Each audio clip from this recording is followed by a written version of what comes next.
L'entreprise du jour, c'est Veracash, une entreprise innovante qui propose une nouvelle monnaie basée sur les métaux précieux. Bonjour Jean-François Faure, vous êtes président fondateur de Veracash. Donc moi, la première question que j'ai envie de vous poser, c'est peut-on aujourd'hui parler de monnaie alternative à l'euro? Et est-ce que vous pouvez nous expliquer un petit peu cette éclosion à l'heure actuelle de toutes ces crypto-monnaies? Alors, plutôt que de parler de monnaie alternative, parce qu'on serait sur quelque chose d'illégal, puisque notre monnaie c'est l'euro et c'est pas aujourd'hui contestable, en tout cas on est plutôt sur une monnaie complémentaire que nous, de notre côté, on envisage comme pouvant suppléer à des choses que l'euro ne sait pas gérer. Et en fait, on s'inscrit dans cette mouvance justement des monnaies complémentaires qui ont pour grande partie émergé après 2008, après la crise financière, parce qu'il est apparu à ce moment-là que justement nos monnaies traditionnelles pouvaient avoir leurs limites et pouvaient nous avoir entraînés dans cette crise. Et c'est la raison pour laquelle on voit notamment fleurir des monnaies locales, des crypto-monnaies qui tentent toutes à leur manière de répondre à ces problématiques qui ont été soulevées. D'accord. Concernant Veracash, est-ce que c'est pas un peu un retour en arrière, cette corrélation de monnaie-or? Non, parce qu'en fait, on ne parle pas de retour à l'étalon or, qui est quelque chose effectivement qui a vécu, mais en tout état de cause, l'or est aujourd'hui un actif qui est toujours extrêmement valable. C'est quand même l'or est l'actif le plus liquide au monde après les bons du trésor américain. Ils s'en échangent l'équivalent de 800 tonnes par jour. Les banques s'en servent souvent comme chambre de compensation. Les États continuent à avoir de l'or dans leurs réserves. Donc si c'est bon pour les banques et si c'est bon pour les États, je pense que ça peut être aussi bon pour les particuliers. C'est bon pour nous. Combien de personnes utilisent aujourd'hui votre monnaie d'échange? Alors aujourd'hui, on est sur 12 000 utilisateurs actifs. Il y a l'équivalent de 50 millions de Veracash qui ont été émis depuis le début de notre activité. Donc c'est l'équivalent de 50 millions d'euros. Ce qui fait que si on était une monnaie locale, on serait de très loin la première monnaie locale française. D'accord. Et quel est le profil de vos clients? C'est plutôt des jeunes, c'est plutôt des particuliers, des investisseurs?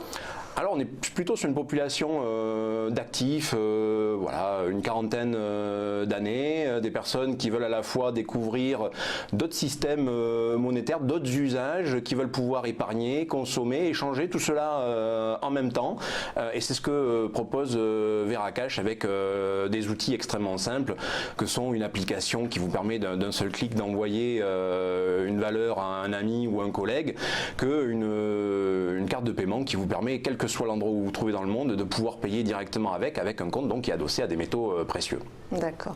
Et alors en termes d'épargne, parce que j'ai vu que l'or était au plus haut depuis 4 mois, est-ce que ce sont des comptes qui peuvent rapporter, je ne sais pas, par exemple sur un an par rapport au livret A? Nous, on ne va pas promettre un rendement, c'est pas du tout la visée de ce genre d'outils. C'est effectivement potentiellement de sécuriser en cas de crise, mais ça c'est ce que promet l'or de base, et ça fait 5000 ans qu'il le propose, donc on ne change rien. Et d'avoir donc un actif sur lequel on sache s'appuyer, qui ne soit pas extrêmement volatile comme peuvent l'être les crypto-monnaies, le bitcoin, etc.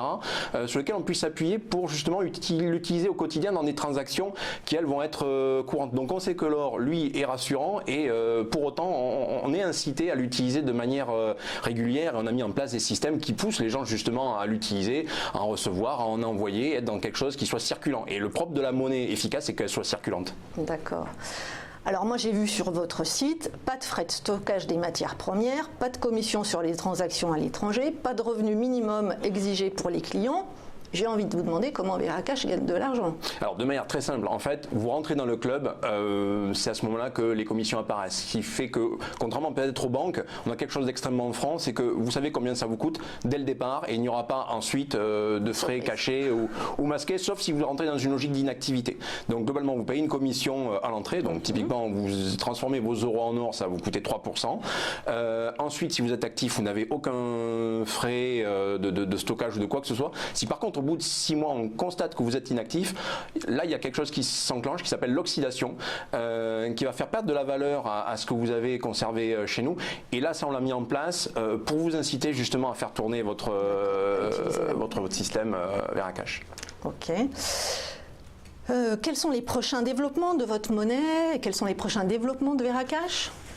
Alors nous aujourd'hui, le grand développement que l'on enclenche, c'est à la fois un développement local et donc l'idée c'est de pouvoir aborder des collectivités locales, etc. ou des communautés pour leur proposer Veracash comme une monnaie privée et à la fois locale. Les professionnels aussi, parce que vous ne pouvez pas vous lancer par exemple dans une ville sans avoir abordé les professionnels qui pourraient justement accepter le Veracash de manière native, pas que sous forme de Mastercard puisque là on revient en euros, mais directement le Veracash de manière native. Donc on doit aborder les professionnels et on va s'internationaliser aussi cette année, et pour financer ça on va initier un ICO dans les 6 prochains mois. Alors c'est une sorte de levée de fonds par le biais des marchés des crypto-monnaies. D'accord. Et comment vous avez déjà fait appel On est déjà de toute manière sur le projet et on aura certainement l'occasion de se revoir dans quelques semaines pour en parler. Ça reste confidentiel à ce stade? Dans très peu de temps finalement, parce que dans très peu de temps on aura notre white paper qui sera rendu public et qui permettra aux gens de voir un peu le projet et de voir dans quoi ils vont investir. D'accord, on a hâte que vous veniez nous l'exposer. Justement, on parlait du marché de l'or. Là, j'ai vu que l'or était à un plus haut sur 4 mois. C'est quoi les conséquences pour vos clients, pour vous ? Alors, nos clients qui étaient dans une logique de devoir aujourd'hui revendre leur or, ben évidemment, là, ils sont potentiellement dans une plus-value.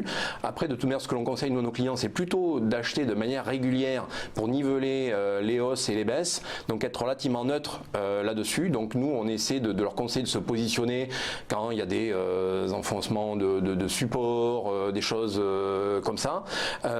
Et donc là, typiquement, ça leur permet de se conforter dans leur choix du métal précieux, mais pour nous ça reste un épi phénomène. Voilà, disons que ça nous permet de nous positionner par exemple par rapport au Bitcoin qui avait par exemple battu quelques records il y a de cela quelques semaines et qui aujourd'hui a perdu la moitié de sa valeur, et on leur dit par ce biais-là, ben regardez, l'or n'est pas mort, au contraire il est bien là, et c'est toujours un actif sur lequel on peut compter. D'accord. Et alors vous avez lancé aussi une carte de crédit, la Veracard, Mastercard. Est-ce que vous pouvez nous dire un peu aujourd'hui combien d'utilisateurs se servent de cette carte et quel est le potentiel de croissance de ce côté-là? Alors la Mastercard est à proprement parler non pas une carte de crédit mais plutôt une carte de paiement, puisque dans notre système vous ne pouvez pas fonctionner entre guillemets à découvert.